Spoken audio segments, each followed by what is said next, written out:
The reveal of Darth Plagueis in The Acolyte has got fans excited for what's next. However, it brings with it huge implications for Qimir and Osha. Let my sister go and I will train with you. The show's first season has only just concluded, however we already know a lot about what's to come, and it seems their fates are sealed. So slip into your best Sith robes and buckle up as we dive deeper into the mystery of the Sith, and where this all leaves the galaxy's latest duo. Always two there are. Before we jump in, don't forget to leave a thumbs up on the video if you enjoy it, and if you want to catch more of our Star Wars videos just like this one, then make sure to subscribe to the channel. Alright, so with all that out of the way, let's get into the tragedy of Qimir and Osha.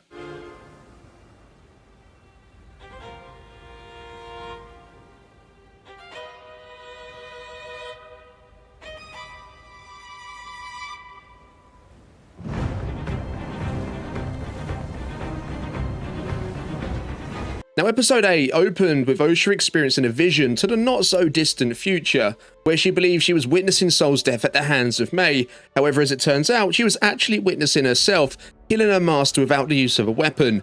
This prompted Osha and Qimir to travel to Brendok to see who could get to Mae first. And this is where we reached the climactic confrontation of the season. Mae got Soul to confess to killing the twins' mother and Asaya, and unbeknownst to him, Osha listens from behind. Unable to control her anger, Osha uses, possibly for the first recorded time in galactic history, the force choke technique, which kills him, while she unknowingly channels all of those powerful emotions hidden beneath her subconsciousness into Soul Saber, bleeding it red, resulting in the completion of her journey to the dark side, completing a task her sister Mae never could.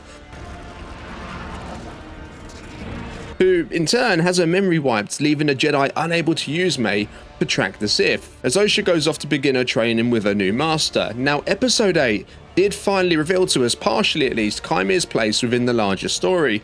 We learned that although he might be connected to Darth Plagueis, he isn't the wise Sith Lord we first heard of in episode 3 himself. However, that's only sparked more of a mystery, which we'll get onto shortly. However, episode 8 closed with a shot of Jedi Grandmaster Yoda, which acted as somewhat of a reminder to me just how close to the prequel trilogy we really are, even though the show's set around 100 years before it. Qimir and Osha's story really began before their initial meeting in episode 2, through Qimir and Mae. Now, Mae, it feels like, was always the one before the one, meaning that she was Qimir's pupil, but she had her limitations on how far she could go, which I feel the show explored really well. However, Osha, on the other hand, is the complete opposite. Qimir likely met Mae, I think, very shortly after the Brendok tragedy, as it's revealed she had her memory wiped all the way back to then, rather than just 5 or 10 years into the past. Now, we learn, unlike Osha, Mae didn't hesitate to train with Qimir, taking him up on a deal which I believe is something along the lines of Qimir giving her the training. Mae made that deal without even thinking about it. And in return, she needed to kill one of the Jedi she sought after out of revenge without the use of a weapon, therefore proving herself worthy to be trained in the ways of the Sith. However, that's all Mae's motivations really were, revenge. She wasn't in it for the same reasons Qimir was, for the power of two, in other words, the rule of two, the way of the Sith. And once she became aware of Osha's survival, her entire outlook on the situation changed. She no longer wanted to continue on the path of killing these 4 Jedi, serving a master of the dark side. Instead, her loyalties lied with her sister.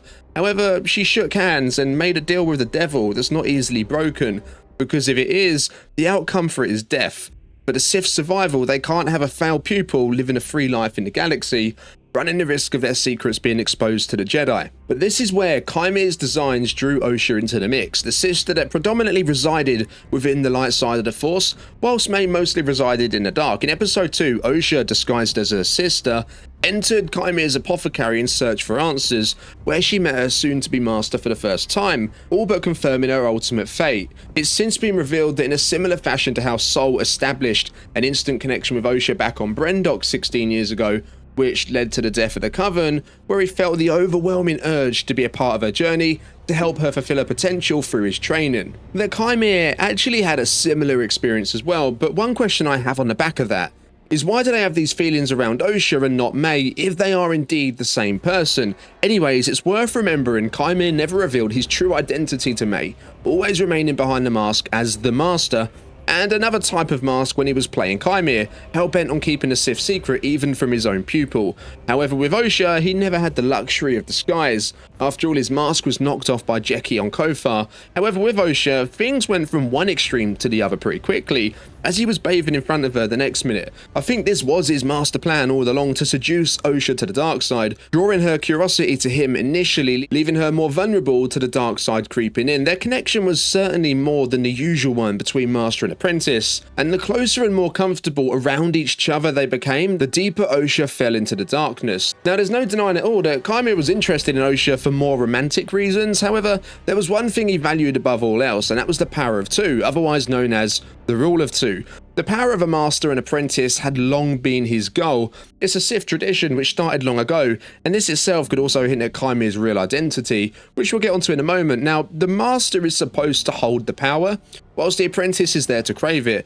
Not only does it keep the numbers small, helping their effort to remain undetected, but it also ensures the Sith's continued survival, as knowledge is continuously passed on, and it eliminates the risk of the Sith master falling in conflict, perhaps weakened by advancing years, let's say, leaving the galaxy without a proper Sith Lord, as the apprentice would have taken care of the master a long time before that, and then stepped into the role themselves with their own apprentice. Now, whoever Qimir really is, respects the continued survival of the Sith above simply drawing from the powers of the dark side, or wanting the same things they want. For that reason, I believe Qimir is, or at the least, being trained by a member of the Bane line of Sith, but what's still not totally clear is whether Qimir is the master or the apprentice.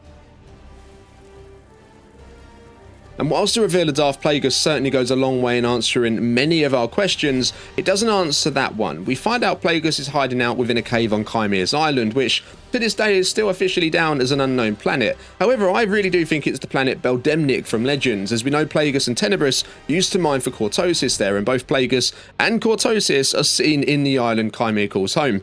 Now, Plagueis watched as Qimir and Oosha depart from Kothar. It's not clear if Qimir even knows Plagueis is there.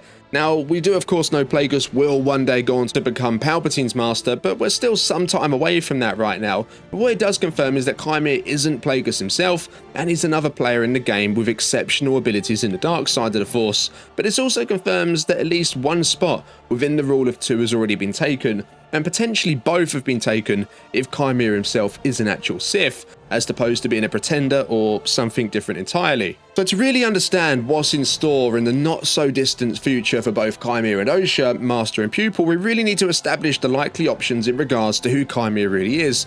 We know he's not Darth Plagueis himself, although there are a lot of clues that point to them being connected in some way. And it's here where I want to share a comment I've come across online from a very reliable scooper when it comes to Star Wars, where they said that originally Qimir was intended to be Darth Tenebrous, Plagueis' master, which means in canon, Sith Lords from the Biff species look to now be humans instead, as opposed to looking like a member of the Cantina band.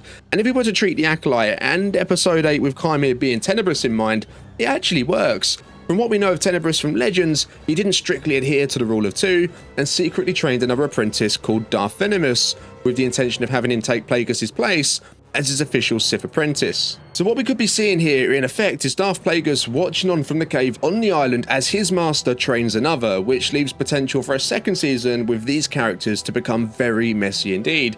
Now, it's possible they cut the Tenebrous idea completely, or they wanted to save that reveal for a later season. However, if Tenebrous was indeed to be a human in canon, then the same could be said for his secret apprentice Venomous, who was also of the Biff species, just like Tenebrous. Now, if Qimir is Venomous, then perhaps he's searching for his own apprentice to take down his own master and Plagueis' master Tenebrous. Venomous, it can get a little bit confusing, right? Anyway, elevating himself from being a side apprentice, not normally recognized as a Sith, to the Sith master of the era, whilst Plagueis watches on from the shadows, plotting his next move.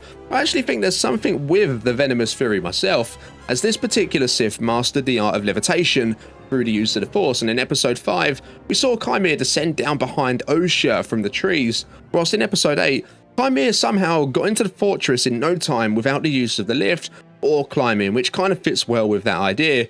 Are you sure?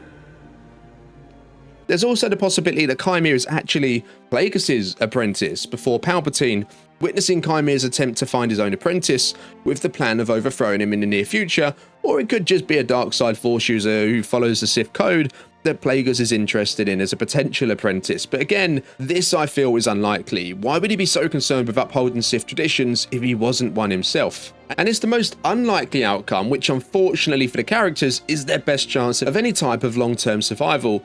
Plagueis goes on to kill his master Darth Tenebrous, if he hasn't already done so by the time of the Acolyte. And we know he takes on Palpatine as his apprentice in the future. Darth Venomous succumbs to a horrific death at the hands of Plagueis himself, and there's only room for 2 Sith Lords to be in existence at the same time. As I mentioned earlier, Plagueis is definitely one of them, and Palpatine's on his way in the future, so Qimir and now Osha's days, since she decided to accept his training, are now numbered. The path Osha's chosen for herself is one of tragedy, yes. She might go on to play an important role in the Sith's eventual rise to power, but she won't be around to see it. The ending of Season 1 alluded to a happier ending for the dark side than we've become accustomed to, reminiscent to Luke Skywalker looking out to the twin suns, or even Anakin and Padme's marriage at the end of Attack of the Clones. And perhaps in a similar fashion, this one will be just as short-lived. Now I'll pass it over to you guys. Who do you think Qimir is now that we know he isn't Plagueis? And do you think the writing's already on the wall for Qimir and Osha? As always, drop your thoughts, theories, and wildest speculations down in the comments below. Leave a thumbs up on the video if you enjoyed it. And don't forget to subscribe to the channel if you'd like to catch more. I'll catch you in the next one. May the Force be with you, always.